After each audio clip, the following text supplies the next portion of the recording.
Hey guys, welcome back to World of Warships. Today we're playing the Hildebrand because this ship is coming back for auction. Doubloon auction for the next few days until October 20th.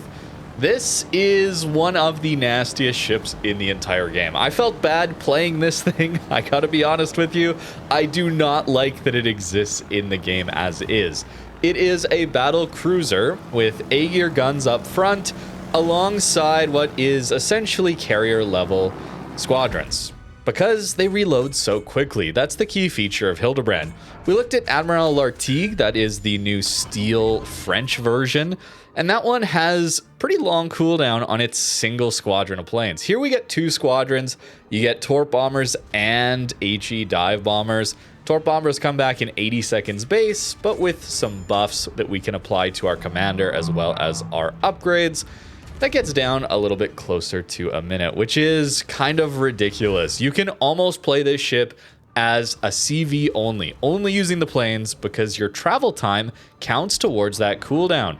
They're tactical squadrons, which I really dislike in this video game because it does not punish you for losing those squads, because they always recharge with a full squadron. Normally a carrier, when they lose all their planes from a squadron, they have to recharge them, and they'll have a reserve on their plane, on their flight deck, but it'll take them a while to recharge those planes. Not so with tactical squadrons, and that's why you can damage these planes all you like, but it doesn't matter. Every time these are reloaded, I'm having a full squad out. Even if I suck with these planes and get them all shot down, it doesn't matter. But back to this auction, I already got on a tangent rant. That tends to happen when I'm dealing with carriers and planes in this game. I apologize. I should get through all this information though. You get a total of 1,800 across all servers. So that's not terribly many. The starting bid, minimum bid, is 43,300 doubloons. This is a doubloon auction. And the way auctions work is you put up however much you're willing to pay, and if the minimum price to give out 1,800 of these things is less than what you are willing to pay, you pay that minimum amount. So you don't actually have to pay way extra. Everybody pays the same amount, but what you bid determines if you actually got that ship or not. It's a decent enough system, but it's going to be very expensive. Let's remind everyone that most people are pretty flush with doubloons, considering they're giving away so many over the last few updates and continuing until the end of the year, which I really like, but it does mean these doubloon auctions will drain a lot of those doubloons if you want these ships. Just look at how I'm able to spam planes. I missed most of my drop there with those HE bombers. Again, I'm going to try my best to not go into another rant. We got a little more information to get through, but those HE bombers are actually just ridiculous. They are so insane. At least they have a long cooldown of 300 seconds. So with this auction, you only have a few days to bid on this ship, and if you want it, just know that it's pretty squishy. The armor is not amazing on it. It's not like a battleship with suddenly can launch planes. It is a 27 mil bow, 30 mil deck armor. So all that overmatch, all that sap is going to do insane damage to you. You got to play a little carefully behind islands. I play very aggressive, so I'm pushing up with islands. Most people I see playing Hildebrand just played at the back of the map like a carrier, which is really disappointing to see. I'm going on a tangent again. I also wanted to mention there is another auction coming. So if you're considering getting this ship for auction, just know Black Friday is coming up, and that means the Smolensk B will be available in a doubloon auction as well. That ship is a very strong light cruiser, of course. This is a very, very different playstyle. It's just a little unfortunate that they brought this thing back. I was hoping it would stay away because it's going to flood the matchmaker again when it comes back. Hopefully, not too many of them, I gotta say, because it is very frustrating to deal with the sheer number of planes that this thing can launch. As much as I don't like hybrids as a concept, at least with Admiral Lartigue, you don't get that many planes very often. It is long cooldowns between actually using these planes.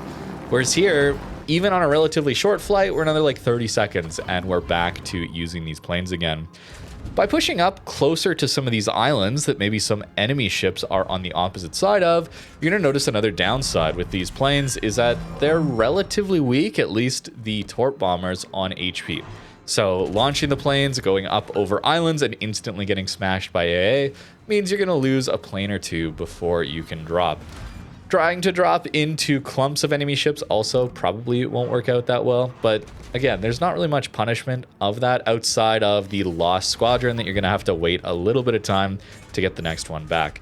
Tactical squadrons to me just seem to be completely game-breaking. As much as I dislike carriers and their design, at least when you have normal squadrons, you take some of those out, enough of them, squadrons will start to launch with fewer and fewer planes.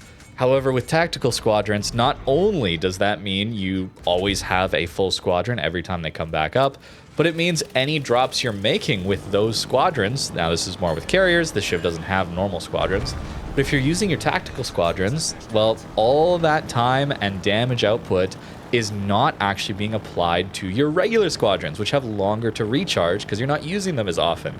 It completely is game-breaking, and it seems like they're using more and more of these tactical squadrons with the newer carrier releases.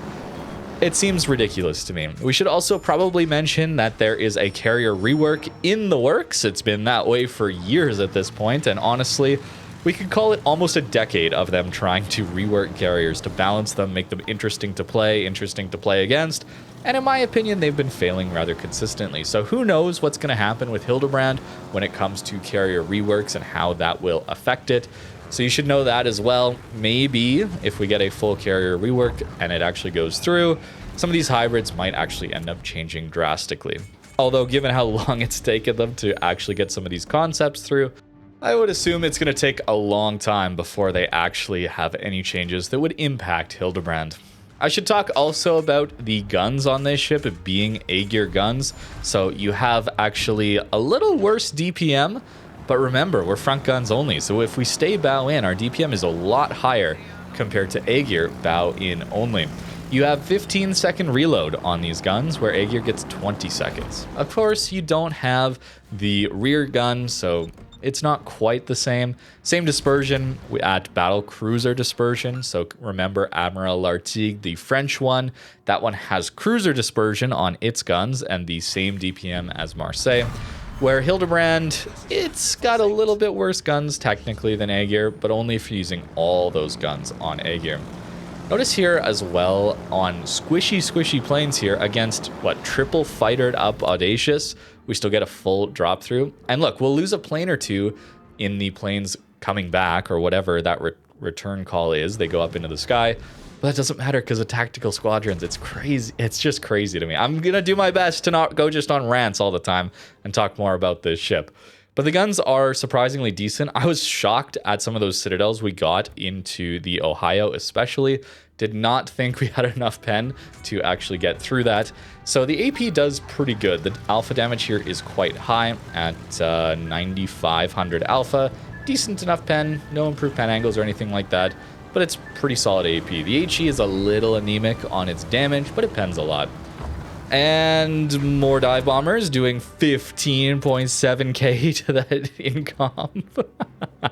The dive bombers are absolutely ridiculous. Here, the Des Moines gives a little too much angle. We have outnumbered, by the way. That's why the dispersion was so good. And that is 4 citadels for 38k.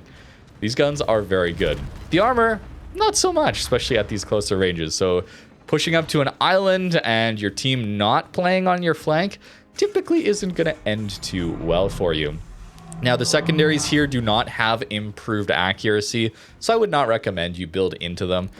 They can do some damage, I guess, but the main things you should be building for are either main guns or your planes, or both, because it's not too hard to build for either one. I also want to include this example because we can just harass destroyers for free, essentially. Laffy has pretty decent AA, but it's kind of insane how you're able to just launch planes, quickly get across the map. 225 knots is crazy. And then go spot the enemy destroyers. And then while your drop is going through, now Laffy's shooting at me, so I should have taken my time, but while your planes are in that recall animation, they're still spotting that DD. So I rushed my shot here. I shouldn't have. I had time. But you can drop your payload and then also get back to your ship in time to shoot that enemy destroyer that is only being spotted because of your planes. It's kind of crazy the amount of spotting potential that you have with a ship like this one.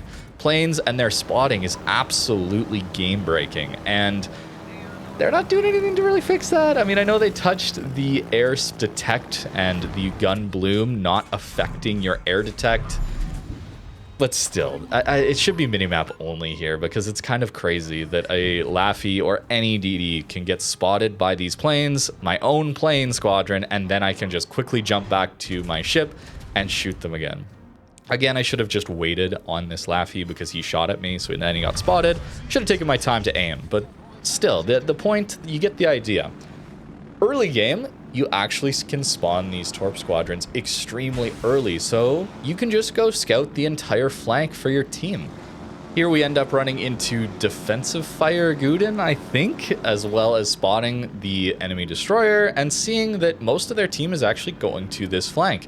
And then we find a Napoli who is pushing in while angled, doing his best, and then we set up a crossfire. This is what I mean by portable crossfires, okay? You can put a crossfire on a ship almost anywhere in the map extremely quickly. It will just appear on that surface ship's broadside.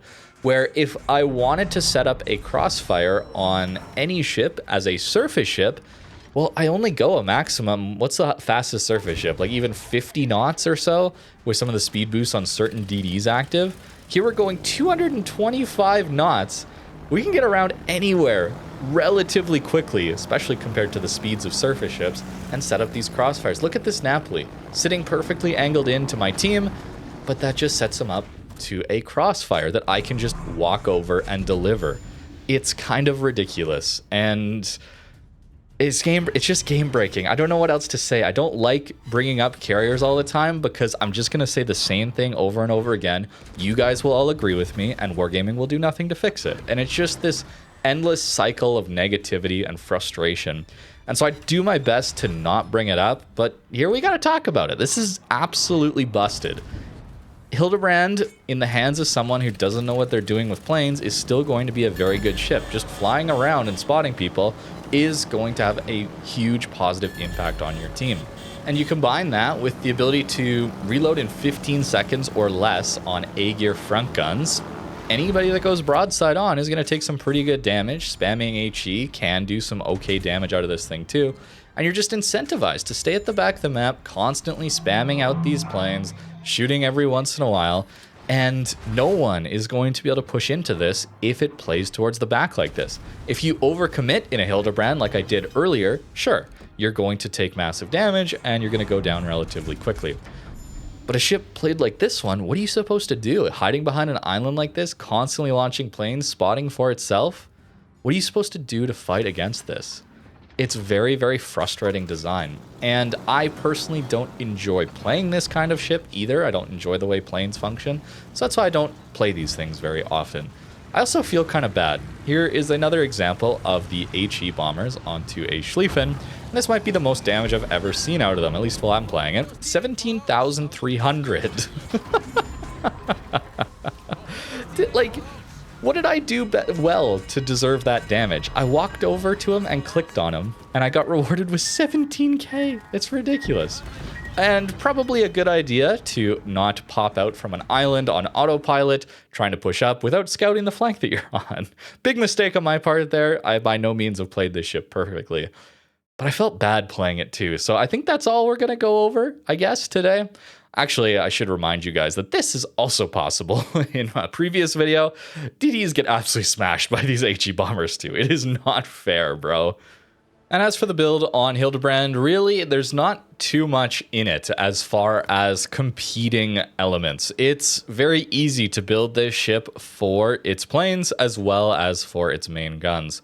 Here I'm actually giving up Survivability Expert to gain a Defense and ASW Expert alongside Outnumbered. I have been known to complain about dispersion, I think is fair to say.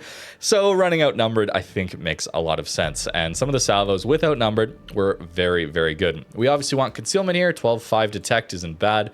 The AA is okay, but it's only 5.2 kilometers, so fully building for it works really well. You'll find that carriers want to focus you down, especially if you play a little closer to islands like I do. So having that extra AA is really nice. getting back to your consumables 50% faster is also really good. I mainly shoot AP. I think you'll probably find good value out of the HE as well, but having gun feeder helps a lot here. Notice the turret traverse is relatively solid too, and this is with the reload mod, which nerfs our turret traverse, and this is without even running grease the gears. It's still sub 30 seconds, so relatively easy to not take it here. And as for the equipment, it's pretty easy. You just main guns, concealment, buff the planes, buff the main guns. Extra hydro is what I'm taking, but you don't need that. Keep the main guns alive. I guess the armor holds it back a bit. It's just the concept of this one I really, really dislike. I was much more fond of the idea behind Amiral Lartigue, even though for playing the ship, if you want to play just constant plane spam with a bit of main guns, Hildebrand is the way to go. But the main guns are much better on the Amiral Lartigue. That cruiser dispersion is really, really solid. That one also gets a 32mm flight deck, where we only get 30 here, so a little bit overmatched difference there. HE tends to go through the same way. At closer ranges, you'll have very good armor here, but everybody knows to shoot up into your superstructure, so you're not actually all that tanky as far as I've found. And the Citadel is above water. You got a turtleback, but a lot of ships overmatch 27 at this tier, so at closer ranges, you can definitely get overmatched Citadel quite easily. Now, I do apologize for all the complaining about carriers and planes. I try my best not to, but every once in a while, there's a video that has to be made. And with this one coming back for auction, we do need to talk about it and just how game-breaking this one is. I don't know how overpowered it's going to be for the average player to have, but keep in mind, I don't play these carrier planes ever. And I jumped back in for like 4 or 5 games and still was able to hit a couple DDs at times. Pretty easy to hit cruisers and battleships because you just outflank them so quickly because planes are way faster than surface ships are. So imagine I was actually playing these a lot and got better with leading these drops, how nasty it could be. And that's what I'm worried about, is the carrier mains, the people who are actually good with planes, having a ship like this one that can spam so much, as well as push aggressively because you have the main guns to keep you alive. Sometimes with carriers, if they push up too far, they're a little bit of sitting ducks on some certain islands, where this ship, you try and rush it around a corner, well, you're still looking at 15-second reload Agir guns. That's a little bit scary, as we saw with that Des Moines, for example. It's pretty nasty what these guns can accomplish. So it's quite the combo, one that I personally wish didn't exist in the game, but here it is, and it's coming back for auction. Let me know what you think in the comments down below. Thank you very much for watching, and have a great rest of your day.